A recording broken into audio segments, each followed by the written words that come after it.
ассалому алайкум тамошобинони муҳтарам. Нашри навбатии барномаи иттилоотии ахборро аз телевизиони Тоҷикистон мустақиман манзури шумо мегардонем. Дар студия Оишаи Саттор. дар асоси фармони президенти ҷумҳурии Тоҷикистон ва қарорҳои ҳукумати ҷумҳурии Тоҷикистон имрӯз ба вазифаҳои роҳбарикунандаи Бонки Миллии Тоҷикистон, Корхонаи воҳиди давлатии Бонки саноативу содиротии Тоҷикистон Саноатсодиротбонк ва сохторҳои дигар таъин гардида, аксарият кадрҳои ҷавону болаёқат буда дар баробари таҷрибаи корӣ, маҳорати кордонӣ, қобилияти ташкилотчигӣ ва малакаи роҳбарӣ донандаи забонҳои хориҷӣ мебошанд.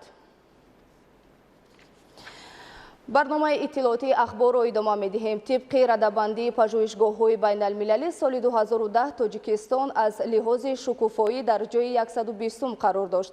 дар радабандии нав созмони байналмилалии таҳлилии Legatum Institute Тоҷикистонро дар ҷойи 112 қарор додааст ки нисбат ба 10 соли пеш 8 зина болотар аст.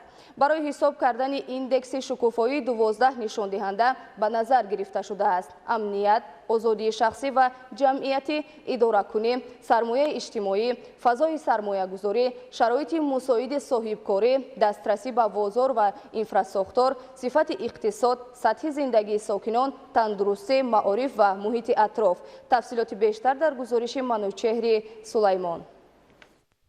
тибқи радабандии созмони байналмилалии таҳлилии Legatum Institute дар Лондон ки 6 ноябри соли равон дар расонаҳои ҷаҳонӣ нашр шуд, Тоҷикистон аз лиҳози шукуфоӣ назар ба 10 соли пеш 8 зина боло рафтааст. радабандӣ аз рӯи 12 нишон дод, аз ҷумла бехатарӣ ва амният, озодии шахс, ҳукуматдорӣ, сармояи иҷтимоӣ, фазои сармоягузорӣ, шароити соҳибкорӣ, дастрасӣ ба бозор ва зербиноҳо, иқтисод, шароити зист, тандурустӣ, маориф ва муҳити атроф таҳия шудааст ва муҳаққиқон шукуфоӣ ва пешрафти кишварҳоро баҳогузорӣ карданд. агар мо дар масъалаи таъмини амнияту бехатарӣ дар ҷумҳурии Тоҷикистон гап занем, имрӯз мо мебинем ки ҷумҳурии Тоҷикистон яке аз кишварҳои амнтарин дар минтақа муқаррар гаштааст ва инро чӣ аз ҷониби департаменти давлатии Иёлоти Муттаҳидаи Амрико эътироф кардан ва дигар созмонҳои бо нуфузи байналмилалӣ.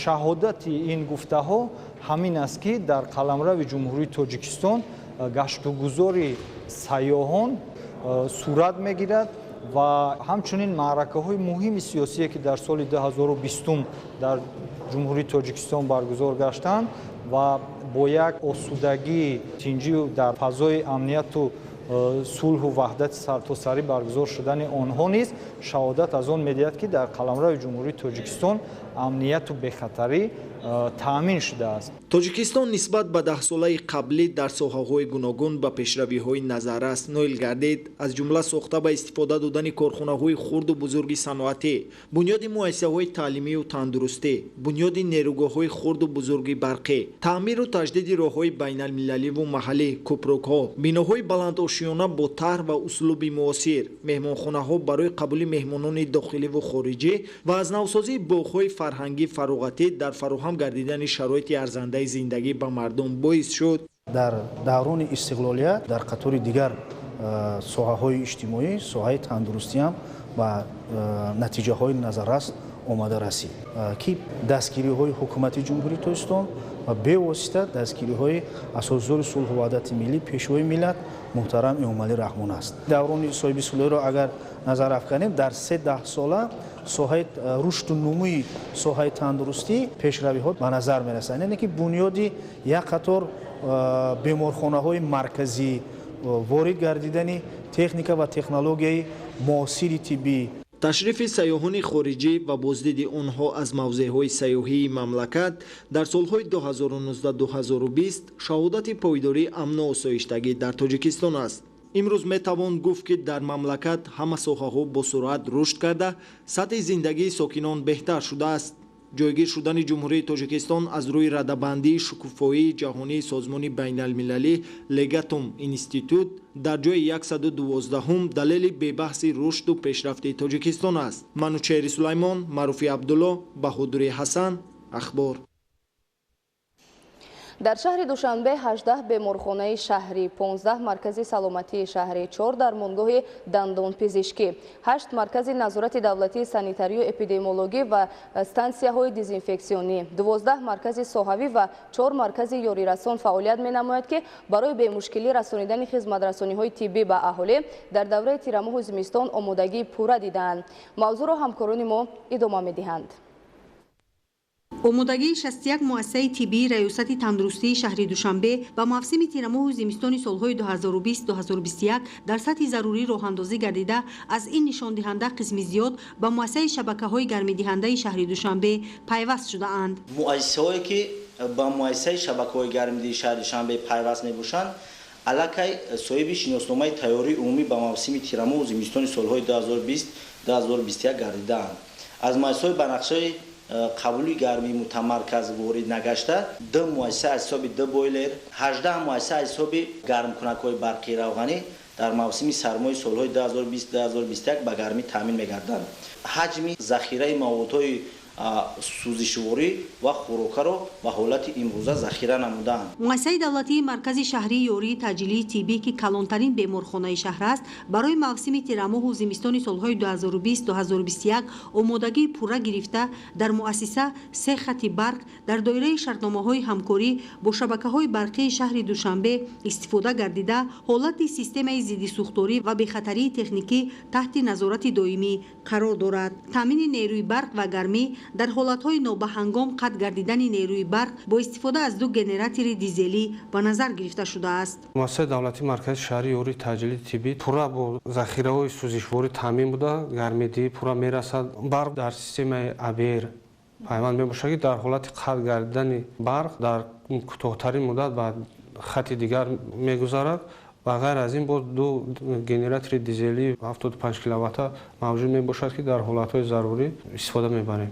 маркази шаҳрии ёрии таъҷилии тиббӣ барои генераторҳо маводҳои сӯзишвориро ба миқдори 1200 литр захира намудаанд. ҳамзамон барои бе ягон мушкилӣ дар фасли сармо саривақт расонидани хизматрасониҳои тиббӣ, муассиса бо 1 тонна қум, 4 куб чӯб, инчунин намак ва ангишт ва номгӯи зиёди маводи хӯрокворӣ таъмин гардидааст. дар баробари омодагиҳо барои мавсими сармо, муассиса бо доруворӣ, молҳои тиббӣ, либосҳои худмуҳофизаткунанда, ниқоби тиббӣ ва дигар лавозимоти тиббии зарурӣ таъмин карда шудааст. чунин тадбирҳои омодагӣ ба мавсими тирамоҳу зимистони солҳои 2020-2021 дар маркази саломатии шаҳрии рақами 13 амалӣ гардида, марказ бо маводҳои сӯзишворӣ, генератор ва радиаторҳо барои ҳолатҳои нобаҳангом қатъ гардидани барқ, ҳамзамон маводҳои тиббӣ ва таҷҳизотҳои тиббӣ таъмин карда шудаанд. тадбирандешиҳои мазкур ҷиҳати татбиқи қарори ҳукумати ҷумҳурии Тоҷикистон дар бораи саривақт омода намудани соҳаҳои иқтисодиёт ва иҷтимоиёти ҷумҳурӣ барои фаъолияти мунтазам ва самарабахш дар давраи тирамоҳу зимистони солҳои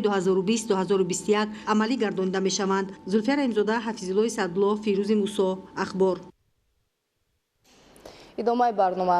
имрӯз дар шӯъбаи сабти азноди ҳолати шаҳрвандии ноҳияи Фархор бахшида ба рӯзи умумии ҷаҳонии ҳуқуқи кӯдак чорабинии омӯзишии маърифатӣ баргузор гардида ба чанд нафар кӯдакони навзод шаҳодатномаи таваллуд тақсим карда шуд. гузориши Саидҷафари Маҳмадалиев ва Хуршеди Нодирхон. бахшида ба рӯзи умумии ҷаҳонии кӯдакон дар бахши сабти асноди ҳолати шаҳрвандӣ вазорати адлияи ҷумҳурии Тоҷикистон дар ноҳияи Фархор чорабинӣ доир гардид. дар ин тадбир масъулин ва кормандони мақомоти ҳифзи ҳуқуқи ноҳия оид ба ҳимоя ва ҳифзи ҳуқуқҳои модару кӯдак дар ҷумҳурии Тоҷикистон, татбиқи конвенсияи ҳуқуқи кӯдак ва дар ҳамин санаи соли 1959 аз ҷониби Созмони Милали Муттаҳид қабул шудани декларатсияи ҳуқуқи кӯдак баромад карда, иброз доштанд, ки дар ҷумҳурии Тоҷикистон барои таълиму тарбия ва ба ғамхорӣ фаро гирифтани кӯдакон чораҳои мушаххас амалӣ гардида, дар ин сам якчанд санаду меъёрҳои ҳуқуқӣ низ амал мекунад. аз ҷумла дар моддаи 46 Конститутсияи ҷумҳурии Тоҷикистон оид ба ҳуқуқҳои модару кӯдак ва дар қонуни ҷумҳурии Тоҷикистон дар бораи масъулияти падару модар дар таълиму тарбияи фарзанд, ки дар ин қонуни миллӣ 3 ниҳод дар тарбия ва камолоти фарзанд муваззаф гардиданд, ҳуқуқҳои кӯдаконро кафолат ва таъмин менамояд. бахшида ба рӯзи умумии ҷаҳонии кӯдакон аз тарафи бахши сабти асноди ҳолати шаҳрвандӣ вазорати адлияи ҷумҳурии Тоҷикистон дар ноҳияи Фархор ба якчанд нафар кӯдакон ва тифлони навзод ба таври ройгон шаҳодатномаи таваллуд тақдим карда шуд. бахши сабти асони шаҳрвандии ноҳияи Фархор тасмим гирифт ки бахшида ба рӯзи кӯдак 20 адад шаҳодатномаи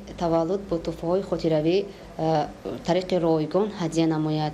дар давоми 11 моҳи соли равон бахши сабти асони шаҳрвандии ноҳияи Фархор ба 700 нафар аз оилаҳои камбизоат эҳтиёҷманд ниёзманд шаҳодатномаи таваллуд ройгон ҳадия намудааст. дар идомаи тадбир бахшида ба рӯзи умумиҷаҳонии кӯдакон дар назди бахши сабти асноди ҳолати шаҳрвандӣ вазорати адлияи ҷумҳурии Тоҷикистон барои кормандони соҳа ва умуман шаҳрвандоне ки ба мутолиаи китоб ва рӯзномаи маҷаллаҳо шавқу рағбати зиёд доранд китобхона ташкил карда шуд. дар китобхонаи таъсисдода зиёда аз 600 адад китоб гирд оварда шудааст. мо кӯшиш мекунем ки теъдоди китобҳоро зиёдтар намоем. дар ин китобхона дар баробари китобҳои соҳавии адабиёти бадеӣ ва матбуоти даврӣ ҳамчунин феҳрасти номҳо низ мавҷуд аст ки волидайн имкон доранд барои интихоби номи зебо ва фарзандон аз он истифода баранд. кормандони соҳа иқдом гирифтанд ки рӯзҳои наздик теъдоди китобу адабиётҳоро дар ин китобхона зиёд намоянд.